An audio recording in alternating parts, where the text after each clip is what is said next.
BBC Radio Devon.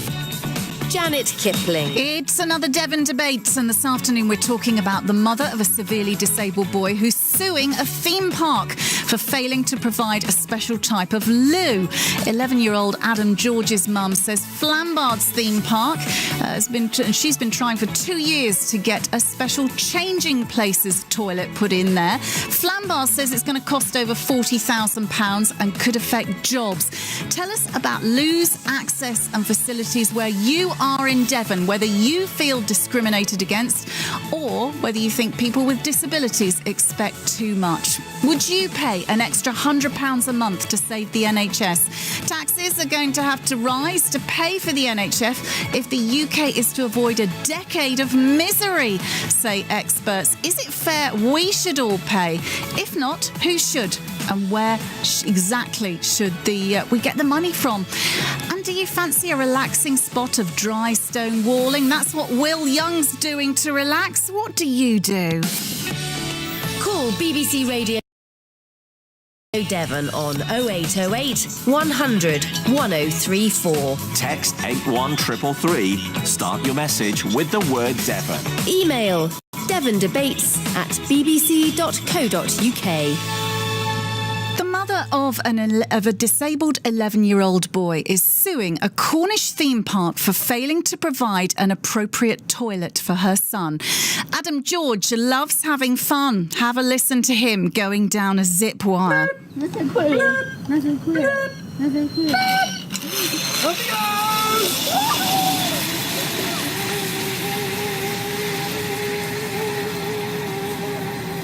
But when he goes to the loo, he needs a hoist and a changing table. Rachel George claims Flambard's failed to make reasonable adjustments for him because it didn't provide a specialised changing places toilet.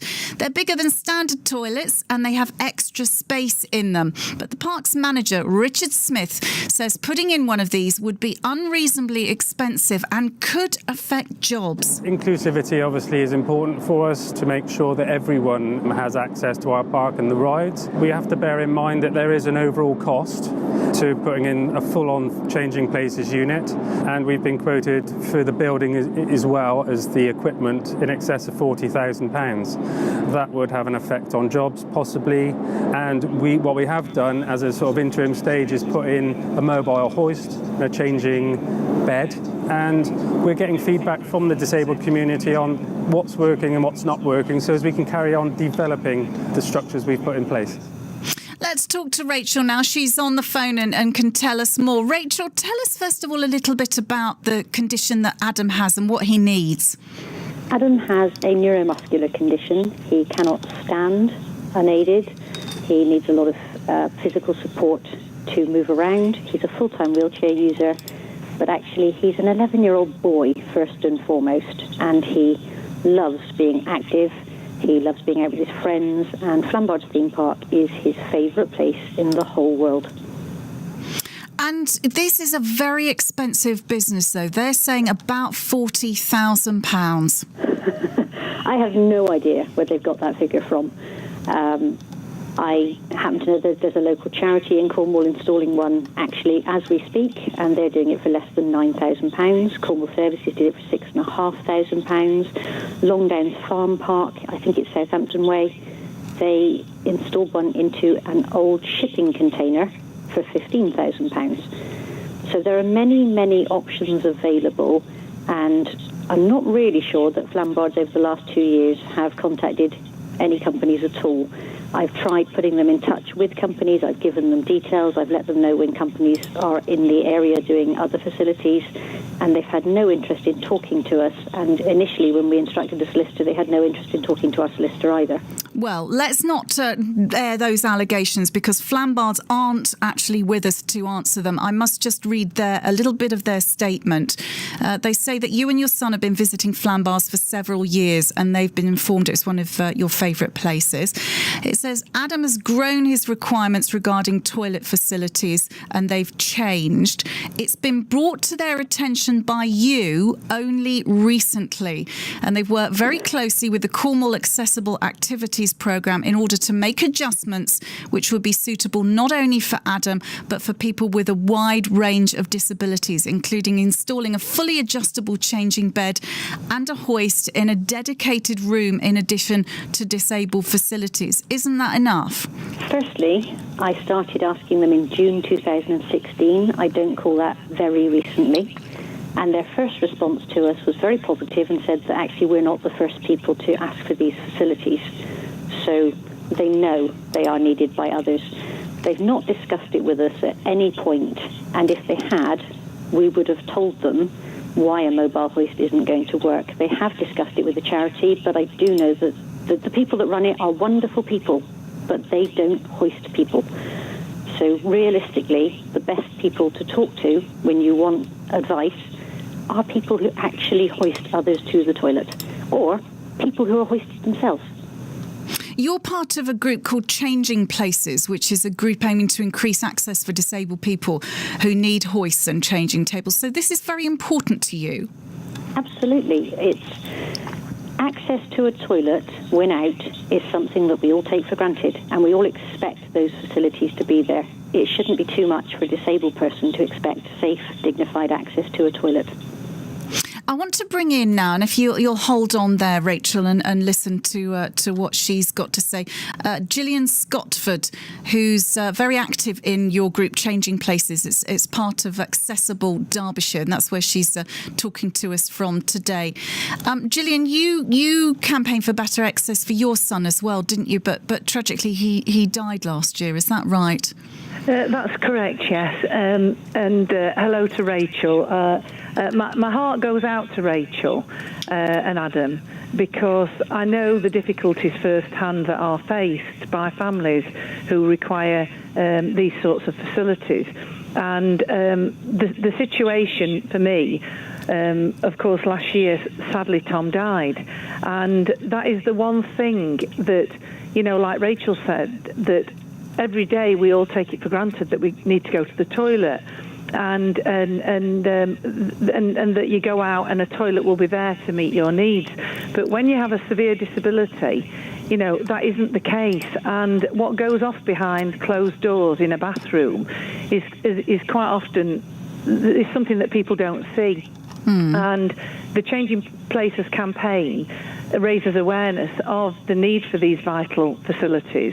And the situation is that with the law doesn't say that these organisations must install a Changing Places facility. And that's the problem, really, because it's all about education. And where we live in Derbyshire, we set up a charity called Accessible Derbyshire, and it was to raise awareness through education and working with people, and creating a one-stop website, and also raising funds that would help buy facilities. And that's what we did in Derbyshire. And we've got 25 Changing Places in Derbyshire. But the law says you don't have to have them. It actually says that you should install them. It's just changed recently, right? And so I feel that there is a so big hang move. on, I'm a bit confused here. Does the law, and we're talking about building regulations here, aren't we? Okay, and that's for new buildings.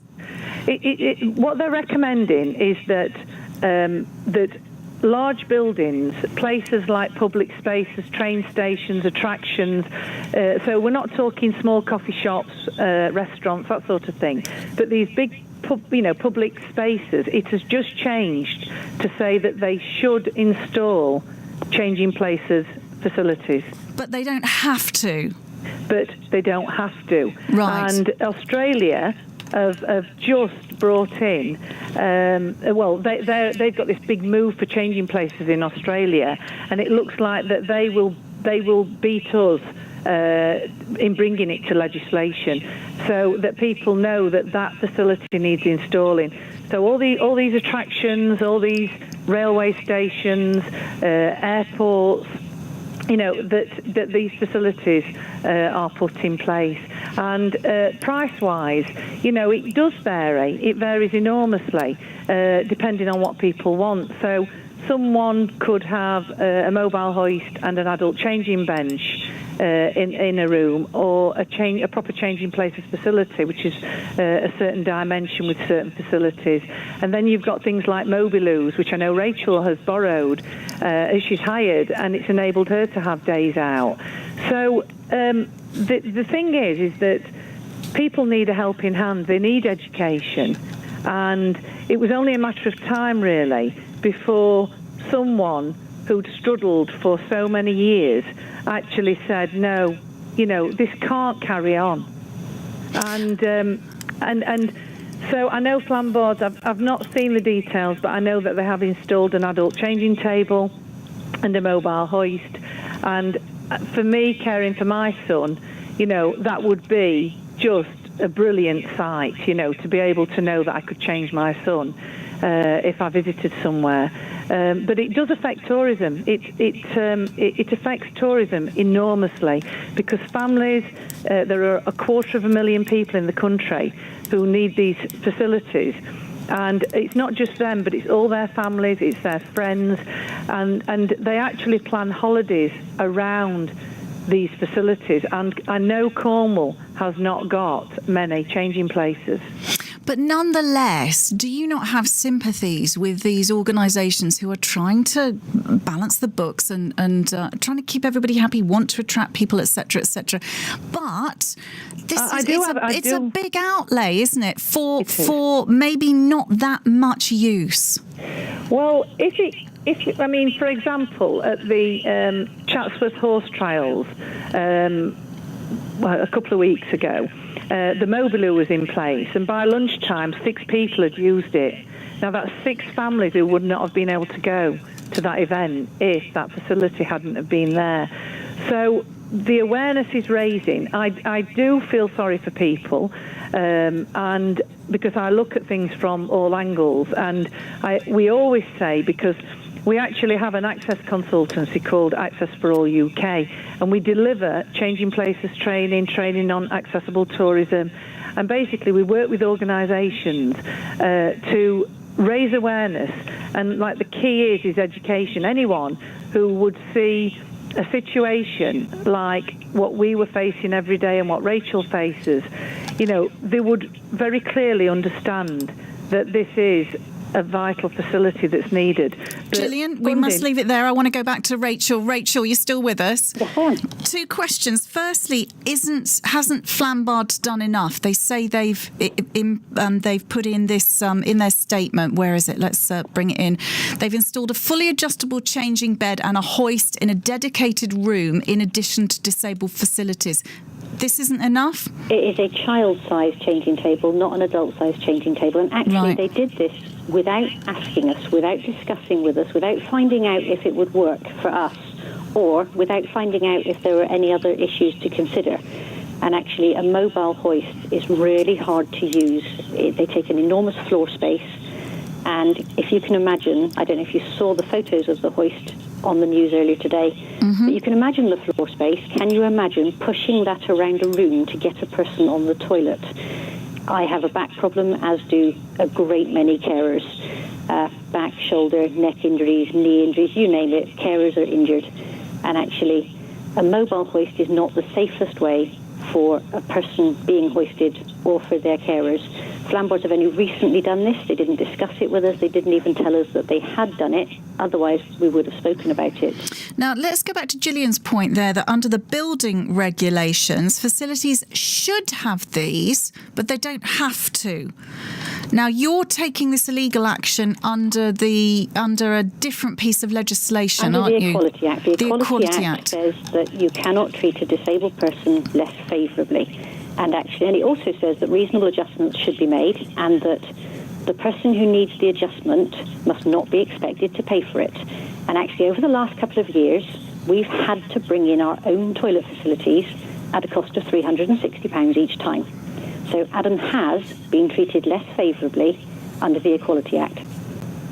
You must feel to go to the expense, because this is going to cost you money, isn't it? To go to the expense and the stress of taking something like this to court, you must feel very strongly.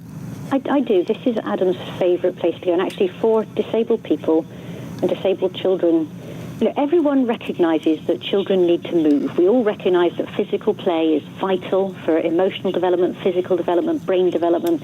That is the same for disabled children too. And a day at Flambards is incredible for a disabled child. That enormous whole-body movement does wonders for Adam and for other people. And I also can't understand why Flambards are so reluctant to even look into being the best that they can be. Why do a tiny attempt at something without speaking to the people that use it when they could have got companies in? I've given them details countless times over the years. They could have been amazing by now. And actually, we would all be celebrating them if they'd invested in opening a Changing Places style toilet. They would be praised in the media right now. They would be praised across the board, and they would be highlighted. People would think they were great. But instead of that, instead of investing a relatively small amount of money when you compare it to the cost of rides and the cost of maintenance and everything else, but they say it could affect jobs. They say it to court. They say that this is a considerable amount of money and it could affect jobs. I think their last ride that they installed a year after we started asking cost an awful lot more money than Changing Places toilet. Nobody got fired because of it. Let's leave it there. I want to read the rest of that statement and say thank you to Rachel George for joining us to kick that off this afternoon. Rachel, mother of 11-year-old Adam. The rest of the Flambards statement says we have over 4,000 disabled people and carers visit every year. To date, we've only had one complaint that we do not have a Changing Places toilet. We've received much praise for the efforts we're making to help improve the visit for our disabled guests and their families and aim to make the park as fully inclusive as possible. Mrs. George, as representative of Adam, has instigated legal proceedings and a claim for financial compensation, so we're unable to comment further on this matter. That's the Flambards statement. OK, so over to you. 0808 100 1034. Which side of the fence do you come down on? Are you someone with any disability at all? Talk about what it is like for you in terms of loos, but access to all sorts of public spaces and places around Devon and the southwest. 0808 100 1034. Give us a call. You can text us 81333 and start your message with the word Devon. Do you think on the other side of things that actually people with disabilities sometimes expect too much? And you can text us, say 81333, start that message with the word Devon. Emails available as well. devondebates@bbc.co.uk. Who's right in all this? Is it discrimination or expectation and entitlement? I want to know. 0808 100 1034. Keep us in Radio Devon. We're talking about a severely disabled boy who's suing a theme park for failing to provide a suitable Changing Places lavatory, which has got an adult-sized changing table in it. He's called Adam George, and we spoke to his mother, Rachel, a little bit earlier on, claiming Flambards theme park in Cornwall has discriminated and failed to make reasonable adjustments for him under the Equality Act. And these toilets are required by an estimated 250,000 people in the UK who need that extra specialist equipment. Flambards claims the toilet would cost over £40,000, and that's an expense that could affect jobs. Let's talk to Viv, who's in Torquay and called us to speak about this. And Viv, you've got some experience of this, haven't you? Yes, we've got a son who is an amputee. So Right. It's not just an amputee child. Oh, well, he's now 45. We're an amputee family, okay? Now, I have to play devil's advocate with this one. I phoned the BBC to complain this morning that I thought that the national article about Flambards was very good. But it seemed to me that you were sort of cutting flambards off before they had a chance to say that they had installed something. Fair enough, it is not a permanent installation in a proper building, but there is something for Rachel to change Adam. Now, but not an adult-sized table, she said. Yeah, the thing is that if you have got an adult, and we know people that are disabled, a lot of them wouldn't even use a facility like that. They go to the toilet, and most of the time they can help themselves. But if you've got an adult that size, they don't go to a theme park because they can't get on and off the rides. Because if you are, we'll put it, a wobbly person, they can't use the facilities in a theme park anyway, which is so sad for them. They can use something that the wheelchair can go in and out of, but they can't if they are a wobbly person. So they're really not going to use one of those benches anyway to get changed. So really what they've provided is very good. But now I'm supporting them. And when Rachel says that you can put something in for sort of £10,000, something like that, I'd like to know how Rachel can work that out to build a building and put the equipment in. Because, to be honest with you, we've had a disabled bathroom put in, and that was £6,000 just for a bathroom, a wet room. And I can't see how that can possibly be done for less than £40,000, right? So I finished about that. Disabled facilities in general, they're absolutely appalling, It's little things that people don't realise. If you have a door to a disabled toilet, the able-bodied person who uses a disabled toilet, why not? I don't care personally. You can't close the door behind you if you're in a wheelchair unless you've got a handrail on it. People don't think of that because you come into the loo, you have to turn yourself round to shut the door.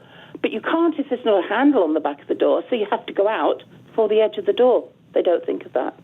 They don't always put handrails beside the toilets that have got suitable screws in them that won't come out because they just don't think of these things. They put these bins beside the toilets, so then you can't get your wheelchair beside the toilet. Little things like that. How old did you say your son was now? 45. 45. So when he was Adam's age, so 11 years old, that's quite a long time ago. Have things changed a lot over that time? Well, because I'm an ex-nurse, right, I was in orthopaedics for a long time, I know a lot about this, and things are totally different to they used to be years ago. You never even had anything in a toilet. Disabled loos, really, going back to the 60s and 70s, they really didn't exist as such. And if you needed to change a baby that was disabled, you'd done it on the floor. So there is things available now. They're not perfect. I'm not saying they are perfect, but they have improved. But it's little things that they forget with a disabled person. I'll give you a prime example. This sounds so stupid. Unless you've got pneumatic tyres on your wheelchair, you won't get across the zebra crossing in Paynton because the rails are too high. Little things like that. The toilets in the loos, they put a disabled toilet in, but then they don't put one that's high enough for people to use it. They're very low a lot of the times. They need a higher one, things like that. This is fascinating, Viv, because you're talking in such specifics that make it easy for all of us to understand who don't have to use these facilities. So I really appreciate this. It's very vivid and detailed what you're saying. But I'll come back to that point. We've had a lot of accessibility legislation, as far as I know it, over the last, say, 30 years or so. Have you noticed things have got better? Yes, they have, definitely.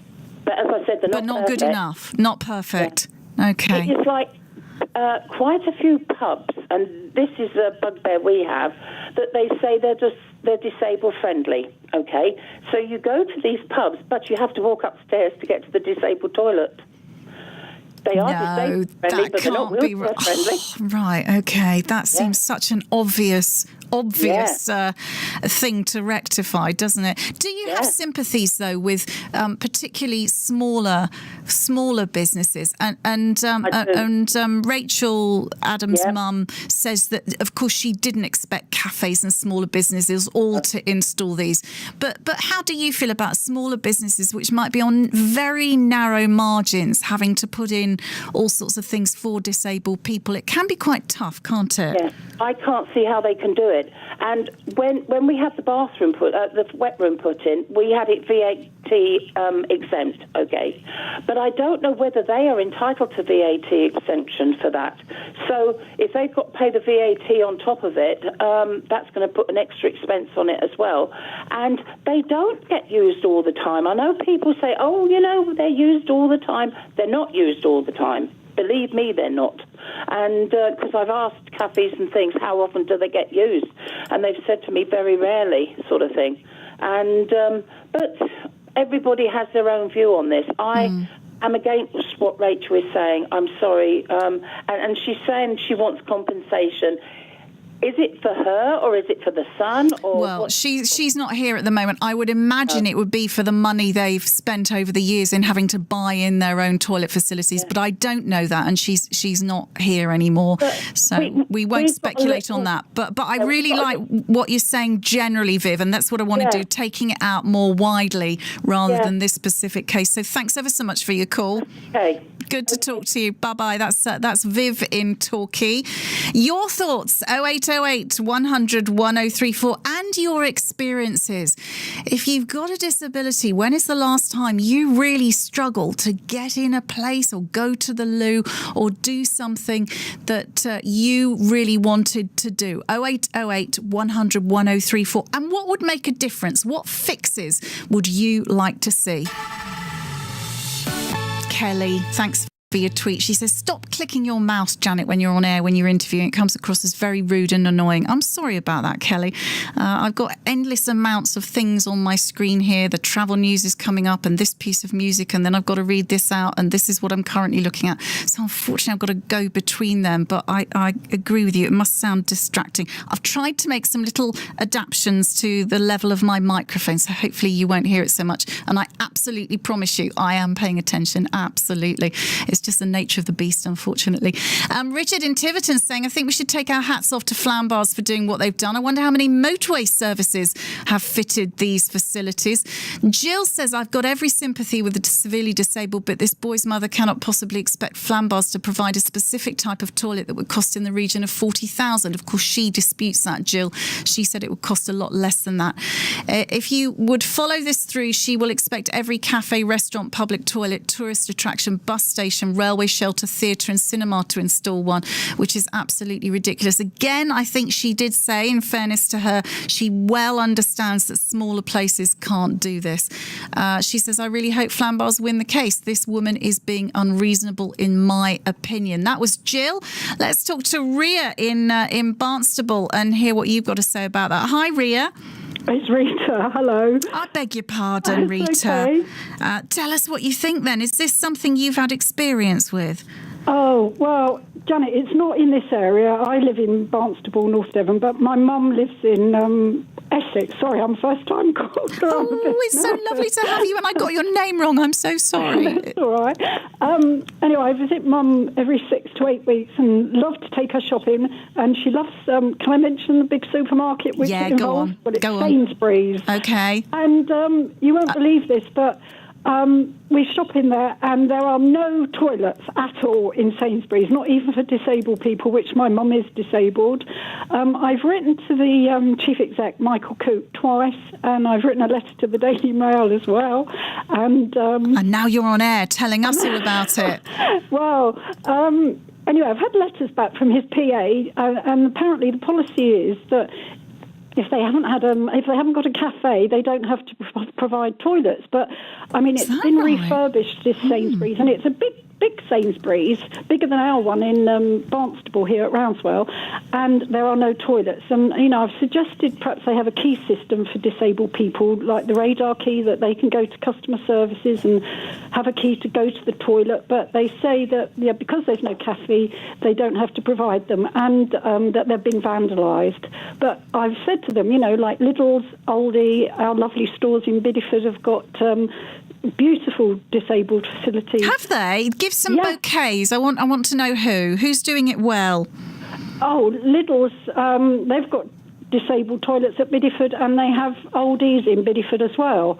really lovely. They're newish stores, Great. but they're there. But I cannot get my head around the fact that they will not have toilets of any description in the Southend store.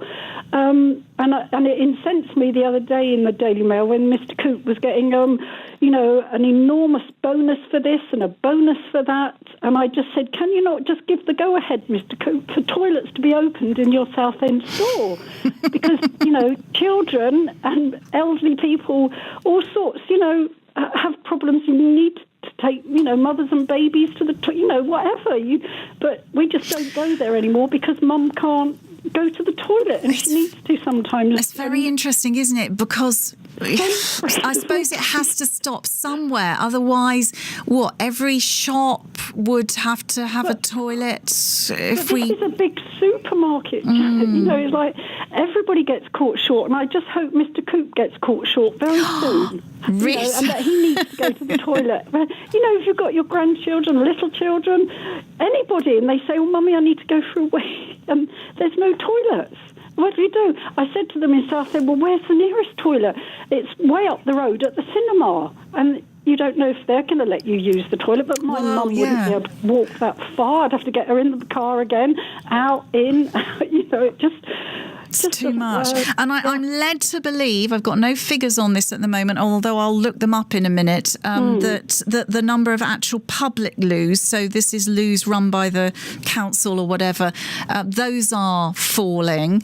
So it is becoming more beholden upon the generosity, in a way, of department stores and supermarkets and cinemas and everybody else to provide loos for us, isn't it? But I guess the line has to be drawn somewhere. Well, I guess so, but I just, I just feel so sorry for my mum. I know what I feel like when I need to go for a wee or whatever, and I go, Mum, there aren't any toilets here, and it's just, what? And when I talk to people, because I'm like a dog with a bone at the moment with this, because I was so upset for my mum and for any other people disabled, and I just said, could you just not have one of the toilets open, just one, just for disabled people? And it's a no-go. So, but is she in a wheelchair, Rita? Pardon? Is she in a wheelchair? No, but she manages to walk. She walks. She's got macular degeneration. She's nearly, can't see, and very, very slow on her legs. But to get her out to go shopping and look around and see, like to do her little bit of shopping, it just is a joy. It's about human dignity, isn't it? Really, it is. Yeah. It is. Yeah. So I just, as I say, I hope Mr. Coop gets caught short very soon, and then he perhaps will open some toilets. And I know it's in Essex and it's Southend-on-Sea and it's not North Devon, but... Doesn't matter. We're still interested. We're still really pleased you rung, and we still hope you ring again. Well done.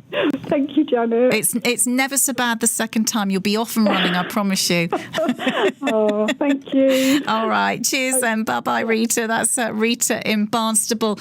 It's BBC Radio Devon Debates. We're talking about disabled loos and access.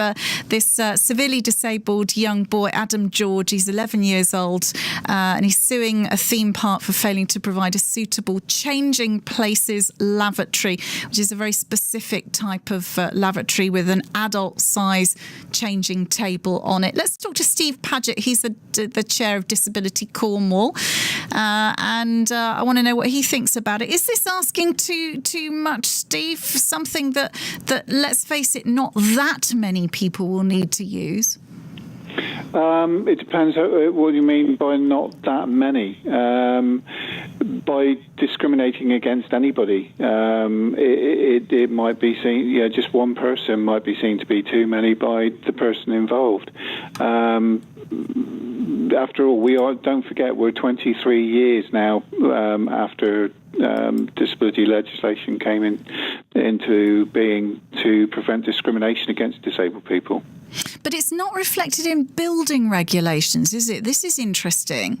There's a kind of discrepancy in this, that actually these big buildings, well, you tell me how you understand it, how tourist attractions don't legally have to have these types of toilets. They are.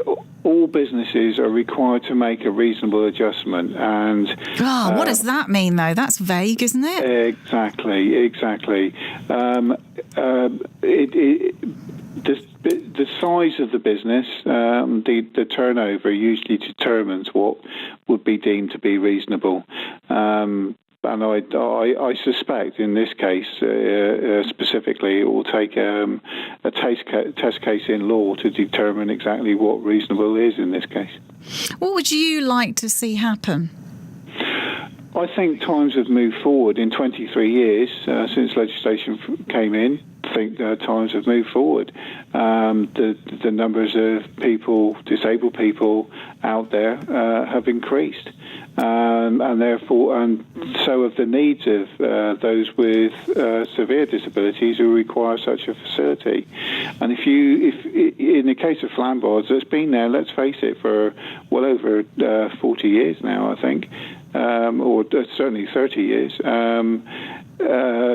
They've had quite a number of years, at least 23 years, to look at the facilities that theme parks such as them would need to put in place. Is the disabled tourism and visitor market an important one, do you think? Well, if you think about the annual spend of people with disabilities, what they call the purple pound annually, you're looking at over £200 billion per year.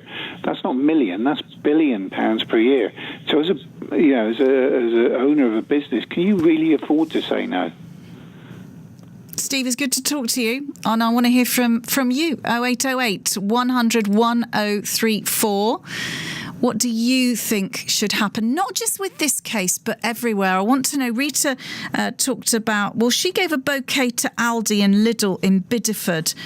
And that's interesting. I don't know whether there are cafes in those places, but she said they've got really good loos. And apparently, according to her, if you don't have a cafe, you don't have to provide a loo, a cafe or a restaurant or some sort of place to eat and drink. You don't have to provide a loo.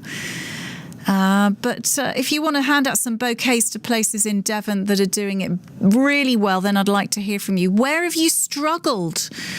And how far do we go with these specific types of facilities that tailor to very specific disabilities beyond what people would deem as generally helping people with accessibility? Where have you struggled? Where do we draw the line with this? 0808 100 1034. Time flies by when the night is... Listening to Janet Kipling. It's Devon Debates. We're talking about Adam George. He's 11 years old and his mum says Flambards has failed to make reasonable adjustments for him because they didn't provide a specialist changing places toilet. So she's suing them for failing to provide that appropriate toilet. Simon in Torquay says Flambards is wrong on this. If you want to trade as a tourist attraction, you must abide by disability laws. And just an anonymous text in response to Rita's calls to add to our list, Barnstable Sainsbury's have got accessible toilets in there as well. So thanks for that, Rita, and thanks for your call. Let's talk to Michael in Crediton. Your thoughts, Michael, listening to all of this? Hi, Janet. Hello. I was listening quite interestedly to the report, and the lady had all my support and sympathies until the very end of the report. It's right at the very end where not only is she going for all that, but she's going for compensation. As soon as the compensation bit got mentioned, I'm like, Americanisms. Not interested anymore. But we don't know, do we? And actually, that's something we're trying to clarify, Michael. We're trying to get hold of Rachel again. Her phone number is engaged at the moment. We're going to keep trying because I don't know whether this is general compensation or whether she's seeking compensation for having to fork out, I think it was, let's find the number, of 360 quid for a toilet to come from Bristol, as there are none in the southwest, every time they go to Flambards. So if it's for that, that's reasonable, isn't it? No, not at all.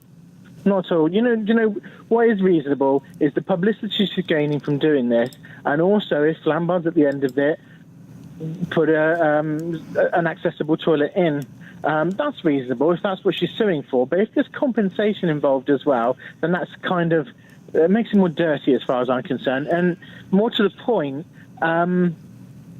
She went there, okay, and on the first time she ever went there, she realised there wasn't the facilities that she needed. But then she went back there, and she went back there again, and continues to do so, knowing that the facilities aren't there. So anything that she's paid out, she's chosen to pay out, knowing that she would have to, knowing that those facilities are not there. But why shouldn't she and her little boy enjoy that attraction like so many other kids and parents can? Why shouldn't they? There are certain places or certain villages that don't necessarily have a public toilet for general use for anyone. That doesn't mean to say you shouldn't go there and visit it. Do you not think, though, she's making quite an important stand here, and the principle of the thing is that actually if it's a big tourist attraction, her son requires extra facilities, but he's not the only one. Okay, it is more unusual, but he's not the only one, and there is a reasonable expectation that big tourist facilities should be expected to do a little bit better. Well, it would appear that they have made efforts anyway. However, this is in the world we live in today, especially driven by financial situation, having not long come out of a recession, etc. What you've got to think of it is still a business, and how many people is it? What, 1 in 10,000 may require that facility, or maybe even less. Maybe 1 in 20,000 that require that specific facility. They can't be expected to cater to everybody's needs, because if it is, and if everywhere has to do so, then there'll be a lot of closures very soon. I'm interested, Michael, I'm presuming, please correct me if I'm wrong, but I am presuming that you don't have any disabilities. I have a hidden disability. Okay. Yes, I do. That does require more than a normal cubicle-sized space. Right, okay. Would you not then have some sympathies? That's interesting, because people with hidden disabilities often say, we need to shout the loudest because people can't see it and it's so difficult for us. Do you not have some compassion for her, that actually there is work to be done here in staking your claim, letting the world know about it, and not just sort of taking it and shuffling off somewhere else? There is, but there's still limits. There has to be limits. We can't cater for the one person in the world that has a specific disability. Everywhere cannot be expected to cater for that person accordingly. It doesn't work like that. It's not the world we live in, because the world we live in isn't ideal, and it's a long way from being so. It would be ideal if everywhere you went to had the facilities for every eventuality, but that's not the case. And as we know, especially with the government sector, things are closing, things are shutting down, things are being removed or being placed in the public hands to deal with and sort out themselves. And it's the same with such facilities as well. This is a business, and they're no different to the councils. When they have to look at the balance in the books at the end of the day, they've got to say, well, can we really afford £40,000, so they're saying, for the necessary amendments for 1, maybe 2 people a year to deal with. Always good to hear from you, Michael. Thank you. Thank you. Bye-bye. That's Michael in Crediton. We will continue after the news. Tell us, where have you struggled? Where does it really well? And what is it like having all kinds of disabilities and trying to get access to tourist attractions, cafes, supermarkets, all those sorts of things around Devon? We're going to talk after the news as well about how much extra you would fork out per month. BBC Radio Devon on 0808 100 1034. Text 81333. Start your message with the word Devon. Email devondebates@bbc.co.uk. Back to the topic we talked about in the first hour, and this is 11-year-old Adam George and his mum suing a theme park for failing to provide a suitable changing places lavatory, which is a specific loo that has an adult-sized changing table. They're saying Flambards in Cornwall discriminated and failed to make reasonable adjustments for him under the Equality Act. James in Exeter texted, I actually think this lady is wrong and being selfish. Big companies should not have to fork out money because of a few people's concerns, when in fact these toilets will only be used once or twice a year. Compensation for who? Barry in Stibbs Cross says some of the biggest theme parks in the UK do not have disabled toilets. I didn't know that. Gary says, as a truck driver, I demand the toilets on the link road between Bideford and Barnstable be reopened, as myself and thousands of other truckers have nowhere to go to the loo, and all the tourists. As for the disabled boy's mum, shame on you, he's saying. Darren from Brixton via text, I just heard Mike say that it's business and some places can't cater for everyone. I wonder if I was going to visit her house and I called her to ask if she could install a hoist and cleaning facility for an adult, which I knew would cost, let's say, minimum of £10,000, would she pay for that? If it wasn't done and I visited, what she would think of it if I then sued for compensation. Flambars have honoured a limit of responsibility and have supplied a goodwill gesture and at their expense to facilitate her and her son's need.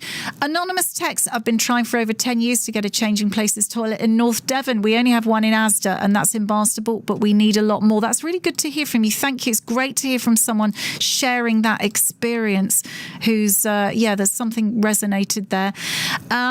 Anonymous text, Michael's quite right. He says it isn't always possible to cater for every need in society. Have you thought about children from poor backgrounds who can't even afford to go to such places? As soon as compensation is mentioned, one thinks of greed. Compensation won't help change Flambar's situation. It'll just have to pay out twice. And Lisa texted saying the issue of human rights is being diluted as usual by economic arguments. This is not an economic argument. It's a human rights one. People are not disabled by their impairments. They're disabled by society, which restricts access to services, facilities, etc., that should be available to all. There's no line or question of how far should things go. Everything should be accessible to all. People don't choose to be impaired or disabled. My partner has Tourette's. We've had some interesting times in cinemas due to lack of understanding and training of staff. It should not happen, and a change of culture is needed where society embraces and is open to all. We've still got time if you want to add your thoughts.